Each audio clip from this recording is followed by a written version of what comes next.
Guys, magandang hapon po sa inyong lahat. Tayo ay magluluto ngayon ng eto na, ano ba ito? Laswa. Yan, magluluto ako ng laswa. Yan, oh. May bagoong ako at saka, ano guys, oh, yung maliit na, ito, oh. Ito, oh. Ah, maliit. Ang cute nila, oh. Yan, yan. Maliit na kalabasa. Ayan, lulutuin na. Ito, isisigang ko naman to guys sa sa pichay para may sabaw. Ayan, ito guys ang mga kakainin namin kasi no cholesterol. Bawal lang may cholesterol guys kasi alam niyo may edad na tayo.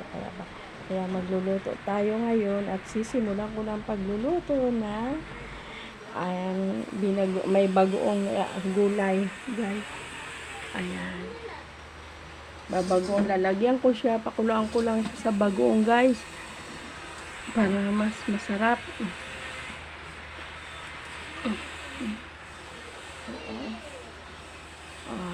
Pakulo lang ako ng yan. Pakuluan ko lang siya. Tapos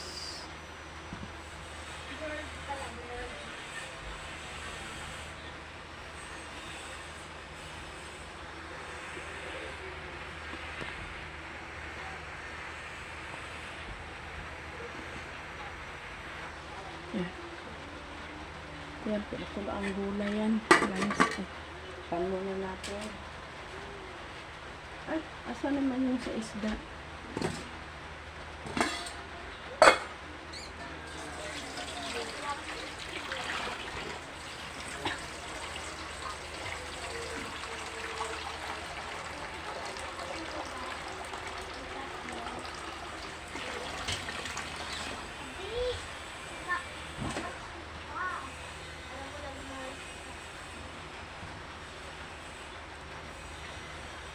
Guys, pagkahalaan natin. Kumulo na.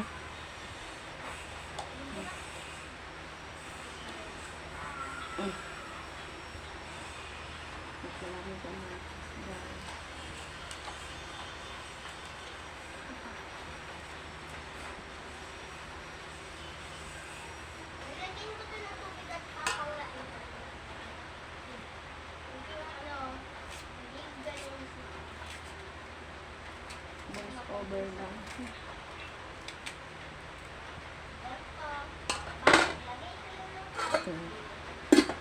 Tapos nalagay tayo guys ng kunting bagoong.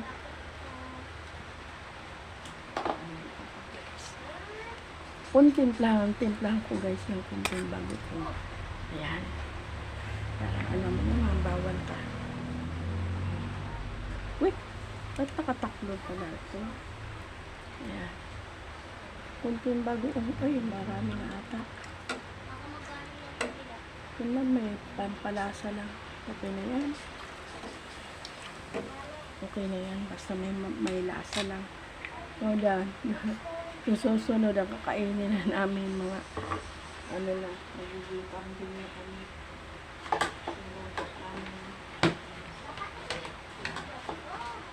Ito, ayan o.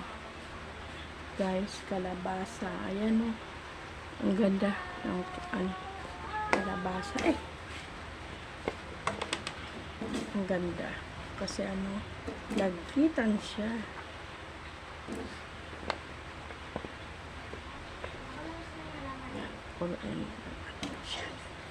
Ayan. Tapos ito may okra.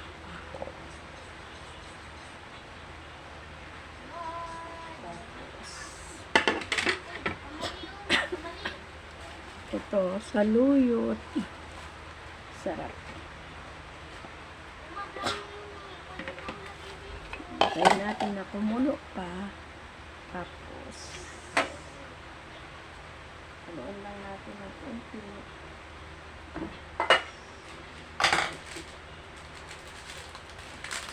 Sarap para may lasa. Kaya, ang hirap pagka ikaw may edad na. Ayan.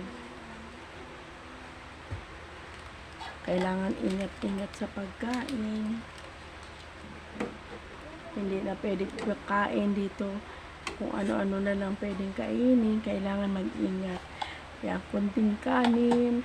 Tapos, pakuluin ko lang siya. Ganyan lang siya. Pakuluin mo lang sa bagoong. Okay na yan. Diba? Kesa, mahirap magkasakit. Kasi pag magkasakit ka, sakit sa bulsa din. Lahat. Buti kung lagi tayo may pera.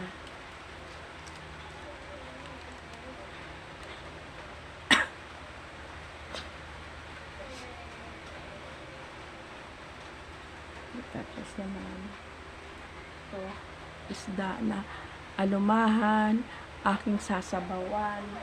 Para dito naman sa aming mga chikiting. Diba? Okay na yan sa halagang 200. Basta may ay, hindi lang. Tama, 200.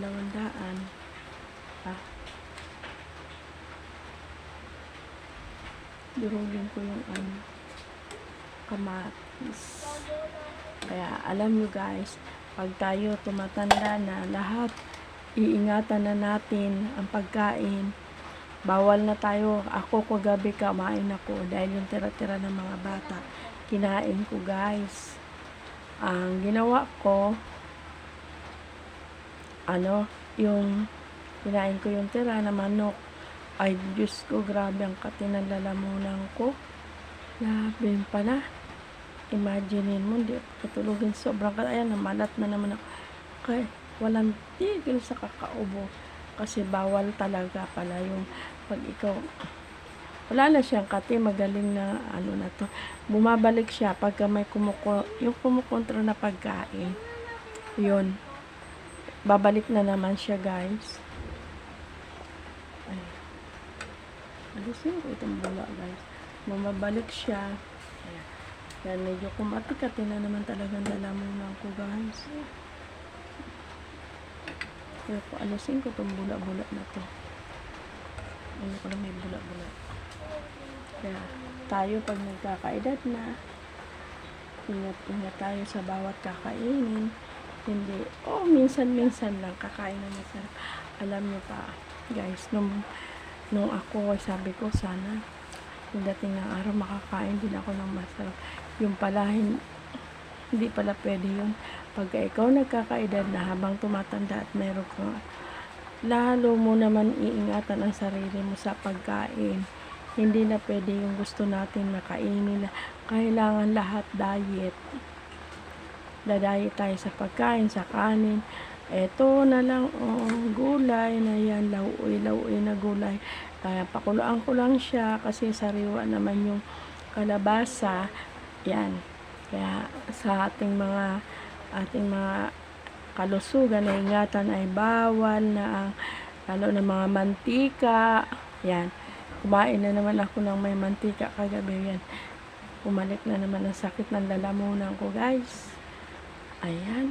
Kaya hirap pala pagka ikaw ay may edad na wala nang tigil sa kakaubo-ubo-ubo. Kaya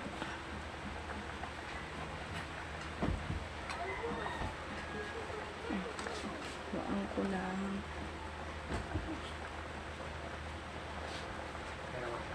pagka mag-ano pa naman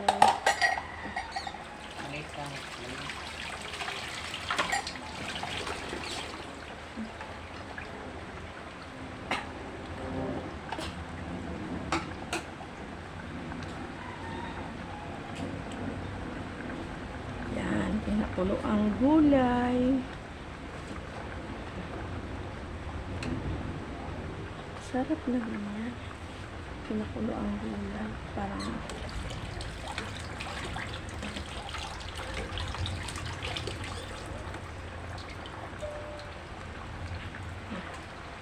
tapos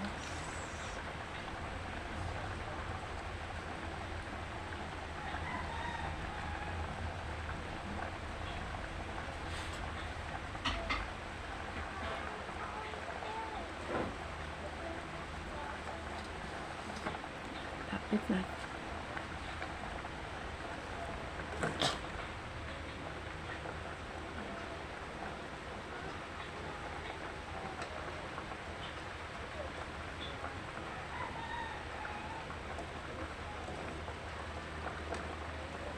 Natin bulak-bulak.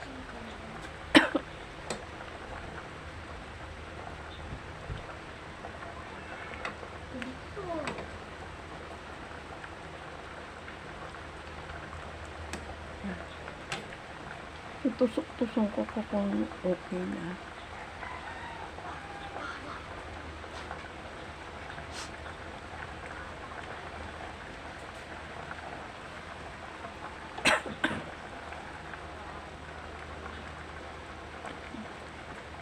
Basta binagoong ang uwano, sari-saring gulay. Basta lang kayo may gulay, guys. Kaya tayo pag may edad na, iwas-iwas na tayo sa kolesterol. Alam nyo ba guys, kung pala, nung ako ay mataas yung kolesterol ko, masakit na yung tangiliran ko noon. Kasi yung pala yung gallbladder pala yun. Pero sa awa ng Diyos, hindi pinapahintulan to ng Panginoon na magkaroon ka ng sakit. Dahil alam mo naman, bawal yung magkasakit. Yan. Ilalagay ko na siya guys yung itong okra. Kung bakit gusto ko lagi may okra. Alam nyo ba, yung okra na yan, yung ano niyan, yung nilagaan yan, ay pwedeng inumin sa may mga high blood. Oh, yun pala yun.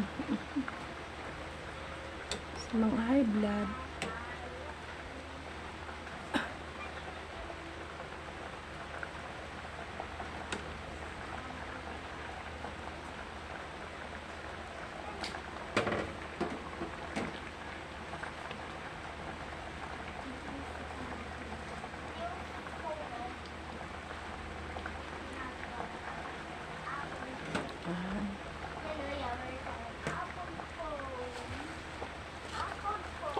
ayan, pwede na to guys. Pwede na yan. Ayan, okay na yan. Okay na to.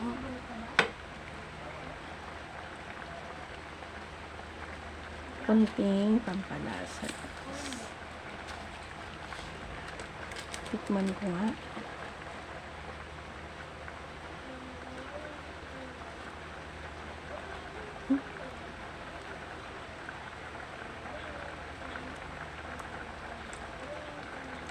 Ay, okay. Ang sarap. Ayan, okay na yan, guys. Ayan. Laswa. Laswa, guys. Ngayon, isunod na naman natin ang ating eto naman, guys. Tama na. Eto naman siya na pakuluan ko naman yung pechay naman yan. Naluto ka. Napakita mo na yung mukha mo. Ha? Naluto, napakita mo na yung mukha mo. Ha?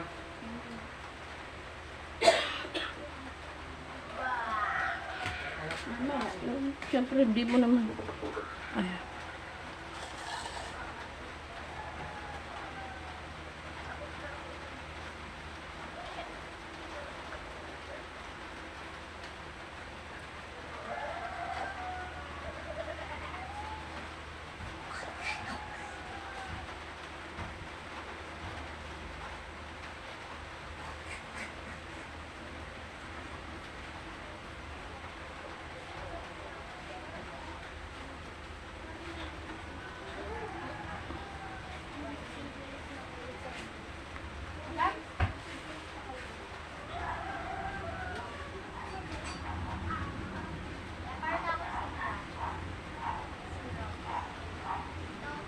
Hello, guys. Rock. Rock.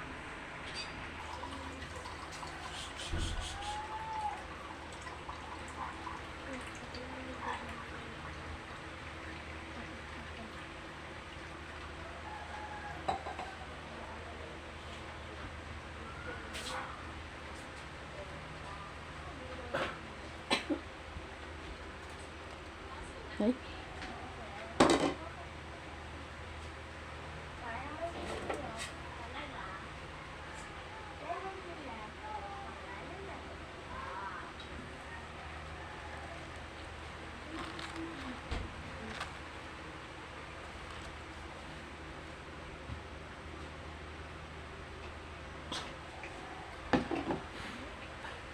ito. Alam niyo yung ano, pechay.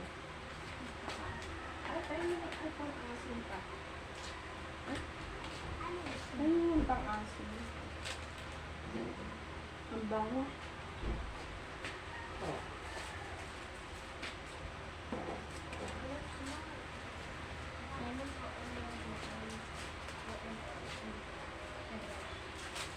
Mabuti, tingnan mo muna. Mamaya maasin. Bakit ba lagi kami may sabaw? Kasi alam niyo naman guys, ang mga bata, lagi kailangan ang laging may sabaw. Ayan. Lalagay ko na guys yung pechay. Ito na. Pechay na ilalagay ko. O, diba? Ganun lang kabilis.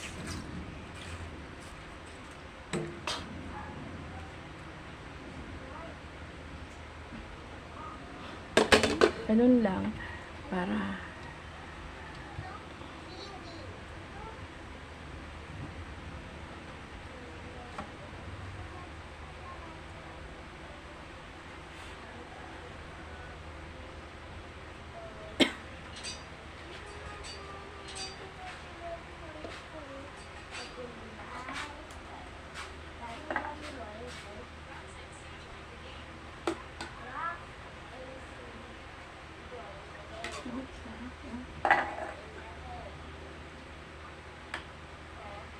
sarap.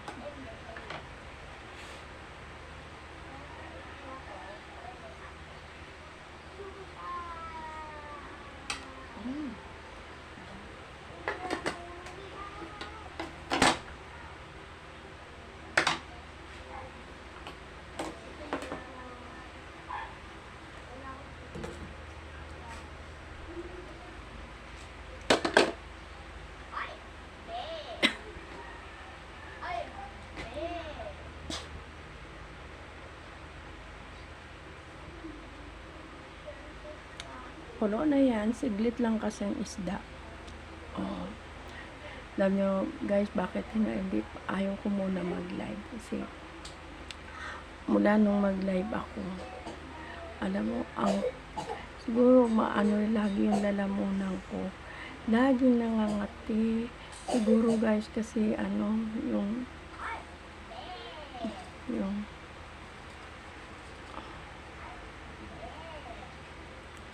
tapos sasabayan pa sa kasasaway sa mga bata. Kaya ayan, lagi hindi ako nawawala ng ubo. Kaya alam nyo, salamat sa inyo guys ha. Salamat talaga ng marami. Shoutout ko lagi ang aking mga naging kaibigan. Maraming salamat sa inyo sa panunood nyo at patuloy na to. Buhay Barrio, salamat ha. Salamat sa pag-watch mo sa akin. Kay Kuya Bads, maraming salamat. May galab shoutout sa inyong lahat. At naway huwag kayo magsawa. Alam nyo naman. Kaya sa patuloy na panonood ng aking video, maraming salamat sa inyo.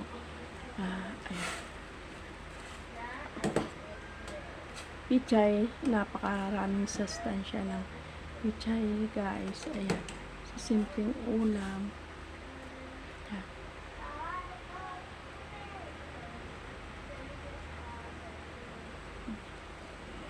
Kailangan maging na tayo, ingat sa pagluluto ng pinakain natin. Hindi yung basta punoy karne. Alam nyo, nararamdaman ko yan guys. Pag tayo pala kumakain ng karne, ang bigat sa tiyan. Ang tagal niya, parang ang tagal niya matunaw. Tapos pero pagka gulay ang ulam, gulay lang at saka isda, ayan, hanggang sa pakiramdam ko. Kaya alam nyo, lalo na sa mga manok. Tapos pagkakain ka na ako ng manok guys, namamagaan pa ako. Hindi ko alam kung bakit eh. Kaya alam mo, hindi na ako, bihira na ako magluto. Bihira lang, siguro pag may mga okasyon lang, bihira lang. Kaya sabi ko, magluto lang ako ng karne pagka may mga okasyon. Minsan lang mangyari yun. Kasi alam nyo ngayon, pag kulay isda lang ang luluto namin, guys, alam mo, bumababa ng dugo ko. Hindi na yan dati na nag-umabot siya pag 160 kasi guys. Takot na ako guys sa pag ganyan. Kaya ito na lang ang aking luto sa susunod niya, lalo na yung sa may mga diabetes guys. Hindi na pwede yung kain tayo ng kain. No, nagkaroon ako, sabi ng doktor, alam nyo daw ako, nag-take ako ng yan, yung gamot sa diabetes. Alam mo, tinigil ko yan. Alam mo kung anong mabisa. Kumain ka ng maasim na mga kumain lang ako yung mga maasim, santol, kinakain ko yan na yan. Yan, mangustin, kain ako ng kain yan. Pero ngayon guys, nawala na yung kaya lang disiplina mo sa pagkain, lalo na sa kanin. Pero wala namang kaming history na ganyan, kaya lang, pero kailangan pa rin mag-iingat. Ito ang alumahan.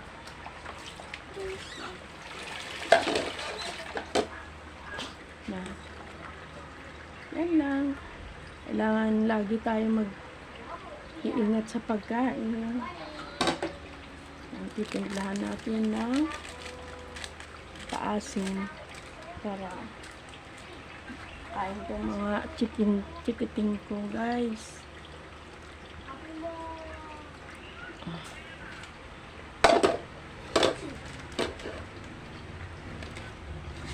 Timpla. Ayan. Ito na ang aking ayan, bye bye guys. Salamat sa inyo guys sa panonood ng aking video, na patuloy na pagbibigay sa akin ng support. Maraming salamat po sa inyong lahat. Salamat po. Bye bye kay ayan. Luto na po ang aking